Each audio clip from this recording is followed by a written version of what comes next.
ஒரு பெரிய அடர்ந்த காட்டுல காலுக்காகவும் அதோட அம்மாவும் வாழ்ந்து வந்தாங்க. காலுக்காகவும் சின்ன வயசா இருக்கிறப்பவே அவங்க அப்பா இறந்து போயிட்டாரு. அதுக்கப்புறம் ரொம்பவும் கஷ்டப்பட்டு அவங்க அம்மா தான் காலுக்காகத்தை வளர்த்து வந்தாங்க. காலுக்காகத்தோட அம்மா காலு மேல ரொம்பவும் அன்பு வச்சிருந்தாங்க. ஆனா காலுக்காக தன்னோட அம்மா தான் மேல வச்சிருக்க அன்பு புரிஞ்சுக்கவே இல்லை. அவங்களோட சொல் பேச்சு எப்பவும் கேட்கறதும் இல்லை. எல்லா சமயத்திலும் அவங்களுக்கு தொல்லை கொடுத்துக்கிட்டே இருந்தது. காலுக்காக ரொம்பவும் சோம்பேறித்தனமா இருந்தது. எந்த வேலைக்கும் போறதே இல்ல. காலு, தூங்குனது போதும், எழுந்துரு. மணி 10 ஆகுது, இன்னும் தூங்கிக்கிட்டு இருக்க. கொஞ்சம் மார்க்கெட் வரைக்கும் போய் உருளைக்கிழங்கு வாங்கிட்டு வாப்பா. அம்மா, என்ன நிம்மதியா இருக்க விட மாட்டீங்களா? உருளைக்கிழங்கு தானே வாங்கணும், ஏன் அதை நீங்க போய் வாங்க கூடாதா? என்ன ஏன் தொல்லை பண்றீங்க? இப்படி சொன்ன காலுக்காகவும் பிறகு வேண்டா வெறுப்பா எழுந்திருச்சு அம்மா கிட்ட இருந்த பணத்தை வாங்கிட்டு பறந்து போச்சு. இப்படி பறந்து போன காலுக்காகவும் மார்க்கெட்டுக்கு போகாம ஒரு ஹோட்டலுக்கு போச்சு. எனக்கு 3 பிளேட் சமோசா கொடுங்க. இப்படி சொன்ன காலுக்காகவும் அம்மா கொடுத்த பணத்தை புறா கிட்ட கொடுத்தது. காலு, நீ எந்த வேலைக்கும் போகாம சோம்பேறித்தனமா வீட்லயே தூங்கிக்கிட்டு இருப்ப. உனக்கு எப்படி 200 ரூபாய் பணம் கிடைச்சது? புறா, இதெல்லாம் உனக்கு தேவையில்லாத விஷயம். சமோசாவுக்கு பணத்தை எடுத்துக்கிட்டு மீதி பணத்தை கொடு. இப்படி சொன்ன காலுக்காகவும் பிறகு 3 பிளேட் சமோசாவையும் திருப்தியா சாப்பிட்டு முடிச்சது. சமோசாவை சாப்பிட்டு முடிச்ச காலுக்காகத்துக்கு இப்ப மறுபடியும் தூக்கம் வர ஆரம்பிச்சது. உடனே நதி ஓரமா பறந்து போய் ஒரு நிழலான இடமா பார்த்து படுத்து தூங்க ஆரம்பிச்சது. பாவம் காலுக்காகத்தோட அம்மா தான் பையன் உருளைக்கிழங்கு வாங்கிட்டு வருவான்னு நினைச்சு சாயங்காலம் வரைக்கும் வீட்டு வாசல்லே உட்கார்ந்துருந்தாங்க. அப்ப அந்த பக்கமா சோனா குருவி பறந்து வந்தது. இப்படி வந்த சோனா குருவி காலுக்காகத்தோட அம்மா வாசல்ல உட்கார்ந்துருக்கத பார்த்துட்டு அவங்க கிட்ட போச்சு. அம்மா, ஏன் ரொம்ப நேரமா வெளியிலயே உட்கார்ந்துருக்கீங்க? சோனா, என் பையன் காலுவை எங்கேயாவது பாத்தியாமா? அம்மா, காலண்ணா நதிக்கு பக்கத்துல ரொம்ப நேரமா தூங்கிட்டு இருக்காரு. அடப்பாவி, மறுபடியும் தூங்க ஆரம்பிச்சிட்டானா? சோனா, எனக்கு ஒரு உதவி செய்யறியா? கொஞ்சம் சிரமம் பார்க்காம அவனை போய் எழுப்பி வீட்டுக்கு வர சொல்லுமா. காலுக்காகத்தோட அம்மா இப்படி சொன்னதும் சோனா குருவி மறுபடியும் காலுக்காகத்தை பார்க்க பறந்து போச்சு. காலண்ணா, காலண்ணா, சீக்கிரம் எழுந்திருங்க, உங்க அம்மா உங்களை வீட்டுக்கு கூப்பிடுறாங்க. சோனா, எங்க அம்மா ஒரு பைத்தியம். அவங்க சொல்றது என்கிட்ட வந்து சொல்ற நீ ஒரு பைத்தியம். போ இங்க இருந்து. இந்த உலகத்துல நிம்மதியா தூங்கறதுக்கு எனக்குன்னு ஒரு இடமே இல்ல. இப்படி சொன்ன காலுக்காகவும் மறுபடியும் தூங்க ஆரம்பிச்சது. அன்னைக்கு சாயங்காலம் ஆச்சு. தூக்கத்துல இருந்து காலுக்காக எழுந்திரிச்ச உடனே வீட்டை நோக்கி பறக்க ஆரம்பிச்சது. டேய் காலு, உருளைக்கிழங்கு வாங்கிட்டு வரேன்னு சொல்லிட்டு போன நீ இவ்வளவு நேரம் எங்கடா போயிருந்த? அம்மா, என்ன மன்னிச்சிடுங்க. பணத்தை எடுத்துக்கிட்டு நான் மார்க்கெட்டுக்கு போனேனா, போற வழியில அந்த பணம் என் ரெக்கையில இருந்து பறந்து போயிடுச்சு. எங்கெங்கயோ தேடி பார்த்தேன், அந்த பணம் கிடைக்கவே இல்லை. வீட்டுக்கு வந்தா நீங்க திட்டுவீங்கன்னு நினைச்சு நான் அதிகாரமா படுத்து அழுதுகிட்டே தூங்கிட்டேன். அப்படியாடா, அது சரி. வீட்டுல சமையல் செய்ய எந்த காய்கறியும் இல்லையே, இப்ப என்ன பண்றது? பரவாயில்லம்மா, நான் பசியோடையே படுத்து தூங்குறேன். இப்படி பொய் சொன்ன காலுக்காகவும் அப்படியே தன்னோட கூட்டுல படுத்து தூங்க ஆரம்பிச்சது. காலுக்காக இப்படிதான் தினமும் தன்னோட அம்மாவை ஏமாத்த ஏதாவது பொய் சொல்லிக்கிட்டே இருக்கும். காலுக்காகத்தோட அம்மாவும் வேற வழி இல்லாம காலுக்காக சொல்ற பொய் எல்லாம் கேட்டுக்கிட்டு இருப்பாங்க. ஒரு நாள் கழுகக்கா காலுக்காகத்தோட வீட்டுக்கு வந்தது. அக்கா, என்னோட பொண்ணுக்கு நாளைக்கு கல்யாணம், நீங்க கண்டிப்பா காலு வளைச்சுக்கிட்டு வந்துருங்க. அதுக்கு என்னம்மா, கண்டிப்பா வந்துடுறேன். மறுநாள் எல்லா பறவைகளும் கழுகக்காவோட பொண்ணு கல்யாணத்துக்கு போய்கிட்டு இருந்தாங்க. இத பார்த்த காலுக்காகவும் தன்னோட அம்மா கிட்ட இப்படி சொல்லுச்சு. அம்மா அம்மா, வாங்க, நாமளும் கழுகக்கா வீட்டு கல்யாணத்துக்கு போவோம். எல்லா பறவைகளும் போய்கிட்டு இருக்காங்க. கண்டிப்பா கழுகக்கா வீட்டு கல்யாணத்துல நமக்கு ஜோரான சாப்பாடு கிடைக்கும். டேய் காலு, நீ நினைக்கிற மாதிரி கல்யாணத்துக்கு வெறும் கைய வீசிக்கிட்டு போக முடியாது. போட்டுக்கிட்டு போறதுக்கு நம்ம கிட்ட நல்ல துணியும் இல்ல, மணமக்களுக்கு அன்பளிப்பா கொடுக்கறதுக்கு நம்ம கிட்ட எந்த பணமும் இல்ல. இந்த நிலைமையில நாம எப்படி கல்யாணத்துக்கு போக முடியும்? நீயும் நல்ல சாப்பாடு ஆக்கி போட மாட்ட, எங்கேயாவது ஓசியில கிடைச்சா அங்கேயும் அழைச்சுக்கிட்டு போக மாட்ட. இப்படி சொன்ன காலுக்காகவும் பிறகு கோவத்துல அங்க இருந்து பறந்து போயிடுச்சு. தன்னோட மகன் இப்படி இருக்கிறத நினைச்சு காலுக்காகத்தோட அம்மா அழுதுகிட்டே உட்கார்ந்துருந்தாங்க. அப்ப அந்த வழியா போன சோனா குருவி அவங்க கிட்ட வந்தது. அம்மா, என்ன இப்படி அழுதுகிட்டே உட்கார்ந்துருக்கீங்க? கழுகக்கா வீட்டு கல்யாணத்துக்கு நீங்க வரலையா? உடனே மனசு தாங்காத காலுக்காகத்தோட அம்மா தன்னோட பையனை பத்தின எல்லா விஷயத்தையும் அழுதுகிட்டே சொன்னாங்க. இதையெல்லாம் கேட்ட சோனா குருவி கொஞ்ச நேரம் யோசிச்சுது. அம்மா, நீங்க எதுக்கும் கவலைப்படாதீங்க. காலண்ணாவை நான் திருத்த முயற்சி பண்றேன். ஆனா அதுக்கு நீங்க நான் சொல்றபடி நடக்கணும். சோனா, என் பையன் திருந்திடுவான்னா நீ என்ன சொன்னாலும் நான் கேட்பேன். ஒரு நாள் காலுக்காக வரத பார்த்துட்டு நதியோரமா உட்கார்ந்து இருந்த சோனா குருவி அழ ஆரம்பிச்சது. சோனா, என்ன ஆச்சு? ஏன் இங்க உட்காந்து அழுதுகிட்டு இருக்க? காலண்ணா, எனக்கு என்னோட அம்மா ஞாபகம் வந்துருச்சு. அம்மாவுக்கு ஈடு இணையா யாருமே கிடையாது. எங்க அம்மா உயிரோட இருக்கிறப்ப அவங்களுக்கு என்னால எதுவும் செய்ய முடியல. இப்ப என்கிட்ட நிறைய பணம் இருக்கு. ஆனா பாருங்க, இதையெல்லாம் அனுபவிக்க எங்க அம்மா என் கூட இல்ல. பணத்தை வச்சு எல்லாத்தையும் வாங்க முடிஞ்ச என்னால ஒரு அம்மாவும் வாங்க முடியல. சோனா குருவி இப்படி சொன்னதும் காலுக்காகத்தோட மூளை குறுக்கு வழியில யோசிக்க ஆரம்பிச்சது. இங்க பாரு சோனா, உனக்கு அம்மா வேணும், ஆனா உன்கிட்ட அம்மா இல்ல. எனக்கோ பணம் வேணும், ஆனா எனக்கு எங்க அம்மா தேவையில்லை. அதனால உனக்கு வேணும்னா எங்க அம்மாவை எடுத்துக்க. என்னது, உங்க அம்மாவை எனக்கு கொடுக்குறீங்களா? இந்த மாதிரி யாரும் கொடுக்க மாட்டாங்க. நீங்க போய் சொல்றீங்க. இங்க பாரு சோனா, நான் ஒன்னும் எங்க அம்மாவை உனக்கு ஓசியில கொடுக்க போறதில்ல. கொஞ்சம் பணம் கொடுத்துட்டு அவங்கள நீ விலைக்கு வாங்கிக்க. உனக்கும் அம்மா கிடைச்ச மாதிரி இருக்கும், எனக்கும் செலவுக்கு பணம் கிடைக்கும். காலுக்காகத்தோட பேச்சை எதுக்கிட்ட சோனா குருவி கொஞ்சம் பணத்தை கொடுத்துட்டு காலுக்காகத்துக்கிட்ட இருந்து அவங்க அம்மாவை விலைக்கு வாங்குச்சு. அம்மா, சீக்கிரம் கிளம்புங்க, நாம கோவிலுக்கு போயிட்டு வருவோம். டேய் காலு, உண்மையாவா சொல்ற? நீ கோயில் பக்கமே வரமாட்டியேடா. இப்ப நான் மாறிட்டேம்மா, நான் முன்ன மாதிரி இல்ல. சீக்கிரம் கிளம்புங்க, கோயில சாத்திர போறாங்க. இப்படி போய் சொல்லி தான் அம்மாவை சோனா குருவி வீட்டுக்கு அழைச்சிட்டு வந்த காலுக்காகும் சோனா குருவி கிட்ட இப்படி சொல்லுச்சு. சோனா, நான் சொன்னபடியே எங்க அம்மாவை அழைச்சுக்கிட்டு வந்து உங்ககிட்ட விட்டுட்டேன். இதுக்கப்புறம் இவங்க எனக்கு அம்மா இல்ல, உனக்கு தான் அம்மா. இங்க பாரு சோனா, எங்க அம்மா என் மேல உள்ள பாசத்துல உன் வீட்டை விட்டு வந்தாலும் வந்துருவாங்க.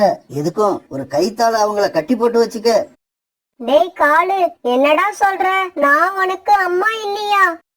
ஆனா காலுக்காக அவங்க அம்மா சொன்னதை காதுல வாங்கவே இல்ல. அங்க இருந்து பறந்து போயிடுச்சு. அம்மா, நீங்க எதுக்கும் கவலைப்படாதீங்க.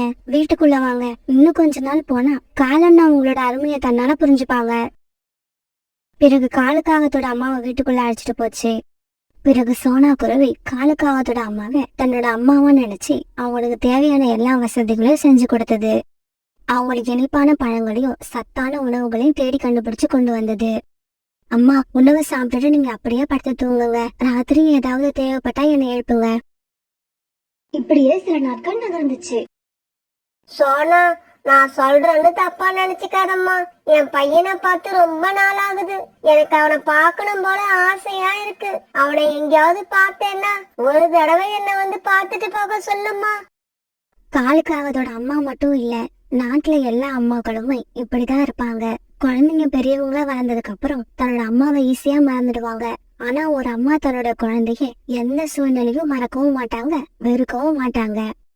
காலுக்காக தன்னோட அம்மாவை பணத்துக்காக வித்துட்டு போனாலும் இவங்களால காலுக்காகத்தை மறக்கவே முடியல.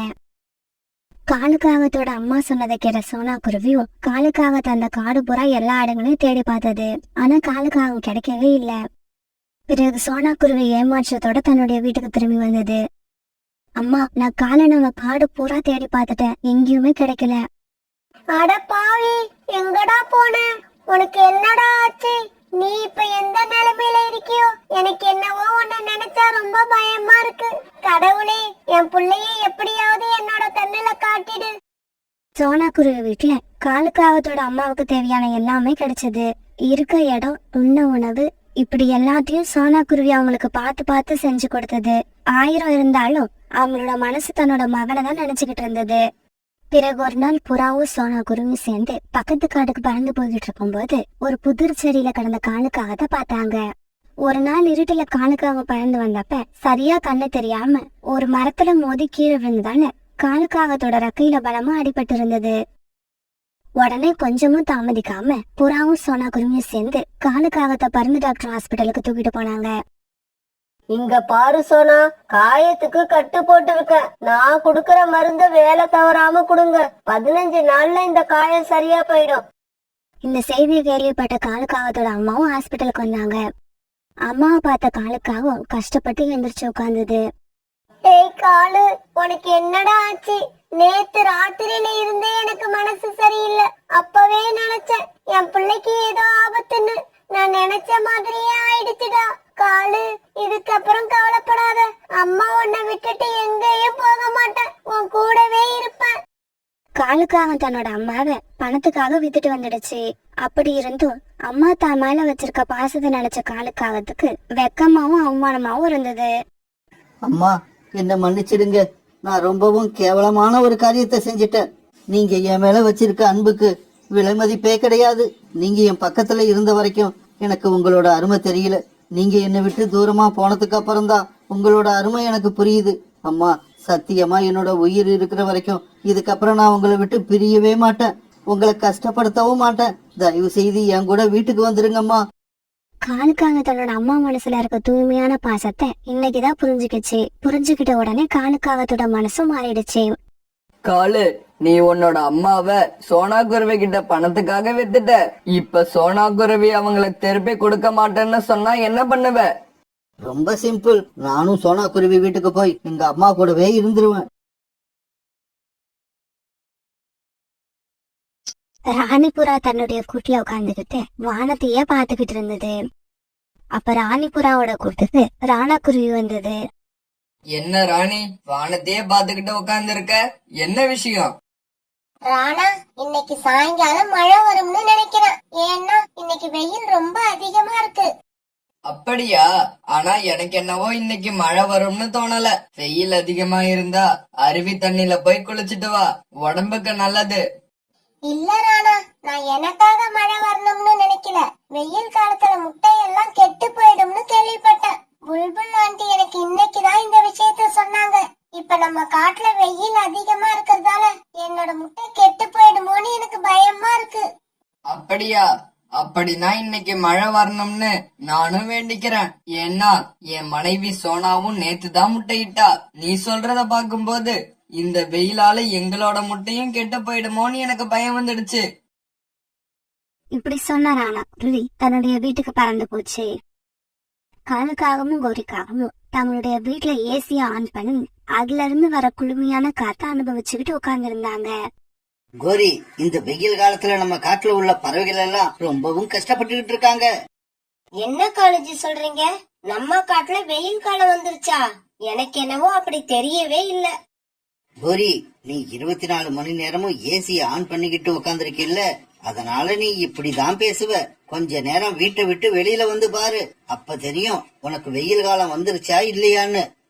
தாங்கள் இப்படி பேசிக்கிட்டு இருக்க சமயம் ராணா குருவி சோனா குருவி வெயில்ல இருந்து தங்களுடைய முட்டையை எப்படி பாதுகாக்கிறதுன்னு ரொம்ப கவலையா இருந்தாங்க. இந்த சமயத்துல ராணா குருவி சோனா குருவியும் தங்களுடைய முட்டையில சின்னதா ஒரு வெடிப்பு இருக்கிறத பார்த்தாங்க. உடனே ரொம்ப பயந்து போன இவங்க தங்களுடைய முட்டையை தூக்கிட்டு பறந்து டாக்டர் ஹாஸ்பிட்டலுக்கு பறந்து போனாங்க. டாக்டர், எங்களோட முட்டையில சின்னதா ஒரு வெடிப்பு இருக்கு. முட்டையில இருந்து குழந்தை வெளிவரத்துக்கு இன்னும் எப்படியும் 10-15 நாள் ஆகும். அதுக்குள்ள இந்த மாதிரி வெடிப்பு ஏன் வந்தது? பறந்து டாக்டர் அந்த முட்டையை நல்லா செக் பண்ணி பார்த்தாங்க. ராணா, இப்ப வெயில் ரொம்ப அதிகமா இருக்கு. அதனால உங்க முட்டைய குளுமையான இடத்துல வச்சு பாதுகாக்க முயற்சி பண்ணுங்க. அதுவும் உடனே இதற்கான ஏற்பாடு பண்ணுங்க. அப்பதான் இந்த முட்டைய உங்களால பாதுகாக்க முடியும். டாக்டர் இப்படி சொன்னதை கேட்டு ராணா குருவி சோனா குருவி தங்களுடைய முட்டையை தூக்கிட்டு வீட்டுக்கு வந்தாங்க. இப்படி முட்டையை எடுத்துட்டு தங்களுடைய கூட்டுக்கு வந்த ராணா குருவியும் சோனா குருவியும் முட்டையை எப்படி பாதுகாக்க போறோங்கிற கவலையில இருந்தாங்க. அந்த சமயத்துல ரோனி குருவி அங்க வந்துச்சு.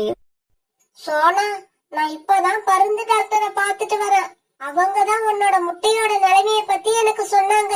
இங்க பாரு, நீங்க இந்த முட்டையை எடுத்துக்கிட்டு கோரிக்காக வீட்டுக்கு போங்க. அவங்க வீட்டுல ஏசி இருக்கிறதால அவங்க வீடு எப்பவும் குளுமையா இருக்கும்.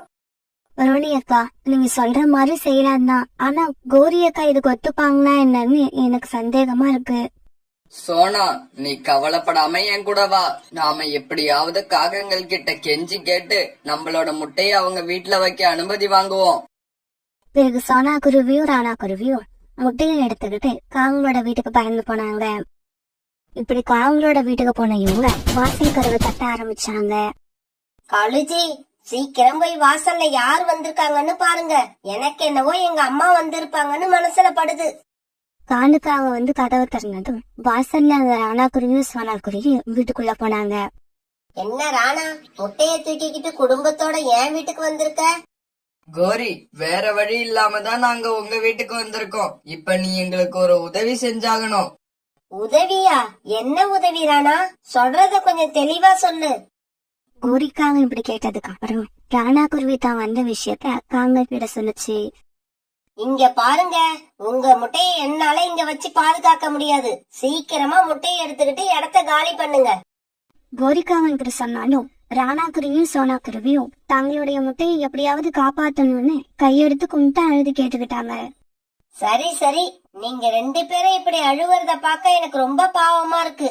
நீங்க உங்களோட முட்டையை என்னோட வீட்ல வச்சுட்டு போங்க, அத நான் பாத்துக்கிறேன். இருந்தாலும் இந்த கோரி எந்த வேலையும் இலவசமா செய்து கொடுக்க மாட்டா. எல்லா வேலைக்கும் இந்த கோரி கிட்ட ஒரு விலை இருக்கு.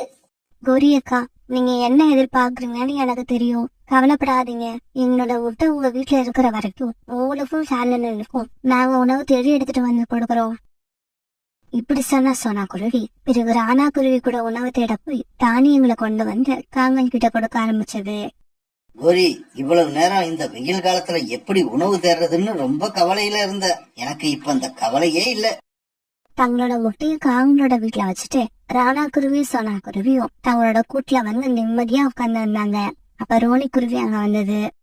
என்ன சோனா, உங்க முட்டைய காங்கல் வீட்ல கொண்டு போய் வச்சிட்டு வந்தீங்களா? காங்கல் அதுக்கு ஒத்துக்கிட்டாங்களா? பிறகு சோனா காங்கல் வீட்டையே நினைக்கிறது ரோனி குருவி கிட்ட சொல்லுச்சு. சோனா, எப்பவுமே காங்கல் அவங்களுக்கு லாபம் இல்லாம எந்த உதவியும் செய்ய மாட்டாங்க. இன்னும் ஒரு 10-15 நாள் உங்களோட முட்டைக்காக நீங்க கஷ்டப்பட்டுதான் ஆகணும். காலுக்காகவும் கோரிக்காகவும் வீட்டுல உட்காந்துக்கிட்டே ராணா குருவியும் சோனா குருவியும் கொண்டு வந்து கொடுக்கற தானியங்களையும் பழங்களையும் சாப்பிட்டுக்கிட்டு நிம்மதியா வாழ்ந்துகிட்டு இருந்தாங்க. இப்படியே சில நாட்கள் நகர்ந்துச்சு. இவ சோனா குருவியோட முட்டையில இருந்து குழந்தை பிறக்க போற நேரம் வந்துடுச்சு. அன்னைக்கு சோனா குருவி ராணா குருவியும் காவங்களுக்கு தானியங்களை எடுத்துட்டு வந்து கொடுத்தாங்க. கோரி அக்கா, இன்னைக்கு இல்லாட்டி நாளைக்கு என்னோட முட்டையில இருந்து குழந்தை வெளிவந்துரும். குழந்தை வெளிவந்த உடனே எங்களுக்கு தகவல் சொல்லி அனுப்புங்க. இப்படி சொல்லிட்டு ராணா குருவியும் சோனா குருவியும் அங்க இருந்து பறந்து போனாங்க. இவங்க இப்படி சொல்லிட்டு போனதுல காலுக்காகவும் ஒரு காம ரொம்பவும் சோகத்துல இருந்தாங்க. கோரி, முட்டையில இருந்து குழந்தை வெளிவந்துருச்சுன்னா குழந்தைய தூக்கிக்கிட்டு அவங்க நம்ம வீட்டை விட்டு சந்தோஷமா போயிடுவாங்க. ஆனா அதுக்கப்புறம் நாம தான் இந்த வெயில்ல போய் உணவு தேடி ரொம்ப கஷ்டப்படணும். காலுஜி, நானும் 2 நாளா அத பத்தி தான் யோசிச்சுக்கிட்டு இருக்கேன். இங்க பாருங்க காலுஜி, இந்த முட்டை உடையவே கூடாது. அதுல இருந்து குழந்தையும் வெளியே வரக்கூடாது. நீ சொல்ற மாதிரி நடக்கணும்னா இந்த முட்டையை தூக்கிக்கிட்டு போய் எங்கேயாவது போட்டுட்டு இந்த இடத்துல பிளாஸ்டிக் முட்டையை கொண்டு வந்து வைக்கணும். அப்பதான் நீ நினைக்கிறது நடக்கும். காலுஜி, வாங்க இந்த முட்டைய கொண்டு போய் எங்காவது போட்டுட்டு நாம பக்கத்து காட்டுல உள்ள பிளாஸ்டிக் ஃபேக்டரிக்கு போய் ஒரு பிளாஸ்டிக் முட்டைய தயார் பண்ணி எடுத்துக்கிட்டு வருவோம். இப்படி பேசிக்கிட்ட காங்கன் 2 பேரும் சோனா குருவியோட முட்டையை தூக்கிட்டு போய் ஆத்தங்கரையில போட்டாங்க. பிறகு பக்கத்து காட்டுல உள்ள பிளாஸ்டிக் ஃபேக்டரியில இருந்து ஒரு பிளாஸ்டிக் முட்டையை தயார் பண்ணி தங்களோட வீட்டுக்கு கொண்டு வந்தாங்க. மறுநாள் பொழுது விடிஞ்சிச்சு. மறுநாள் காலையில ராணா குருவியும் சோனா குருவியும் காங்களுடைய வீட்டுக்கு வந்து இப்படி பேச ஆரம்பிச்சாங்க. கோரியக்கா, முட்டையில இருந்து குழந்தை இன்னுமா வெளிவரல? நான் நேற்று ராத்திரி முட்டையில இருந்து குழந்தை வெளிவந்திருக்கும்னு நினைச்சேன். இங்க பாரு சோனா, முட்டையிலிருந்து குழந்தை எப்ப வெளியே வரணும்னு கடவுள் நினைச்சிருக்கிறாரோ அப்பதான் வெளியே வரும். நீயும் நானும் நினைக்கிறதால ஒன்னும் ஆகாது. சீக்கிரம் போங்க, போய் எங்களுக்கான உணவை எடுத்துக்கிட்டு வாங்க. பிறகு உணவு தேட போன சோனா குருவியும் ராணா குருவியும் சாயங்காலமா தானியங்களை எடுத்துக்கிட்டு மறுபடியும் வீட்டுக்கு வந்து தங்களோட முட்டைய பார்த்தாங்க. அந்த பிளாஸ்டிக் முட்டை காவங்கள் வச்ச இடத்துல அப்படியே இருந்தது. அதை பார்த்த ராணா குருவியும் சோனா குருவியும் தங்களோட வீட்டுக்கு திரும்பி போயிட்டாங்க. மறுநாள் சோனா குருவிய பார்க்க ராணிப்புறா வந்தது. சோனா, என்னோட முட்டையில இருந்து நேத்தே குழந்தை வெளியே வந்துருச்சு. அநேகமா உங்களோட முட்டையில இருந்து குழந்தை வெளியே வந்திருக்கும்னு நினைக்கிறேன். இல்ல ராணி, என்னோட முட்டையில இருந்து இன்னும் குழந்தை வெளி வரல. சோனா, எதுக்கும் நீங்க முட்டையை எடுத்துக்கிட்டு போய் மறுபடியும் டாக்டர்கிட்ட காட்டுங்க, அதுதான் நல்லது. இப்படி சொன்ன ராணிப்புறா பிறகு அங்கிருந்து பறந்து போயிடுச்சு. பிறகு கூட்டுக்கு வந்த ராணா குருவி கிட்ட ராணிப்புறாவுக்கு குழந்தை பிறந்த விஷயத்த சோனா குருவி சொல்லுச்சு. சோனா, எனக்கு இன்னும் ரொம்ப பயமா இருக்கு. வா, நாம உடனே போய் பருந்து டாக்டர் அழைச்சுக்கிட்டு வருவோம். இப்படி சொன்ன ராணா குருவியும் சோனா குருவியும் பிறகு பருந்து டாக்டர் அழைச்சிட்டு காங்களோட வீட்டுக்கு போனாங்க. காங்களோட வீட்டுக்கு வந்த பறந்து டாக்டர் முட்டையை செக் பண்ணி பார்த்த உடனேயே இது பிளாஸ்டிக் முட்டைன்னு தெரிஞ்சு போயிடுச்சு. என்னது, பிளாஸ்டிக் முட்டையா? காலு, கோரி, நாங்க உங்க வீட்ல வச்சுட்டு போன முட்டை எங்க? உண்மைய சொல்லுங்க.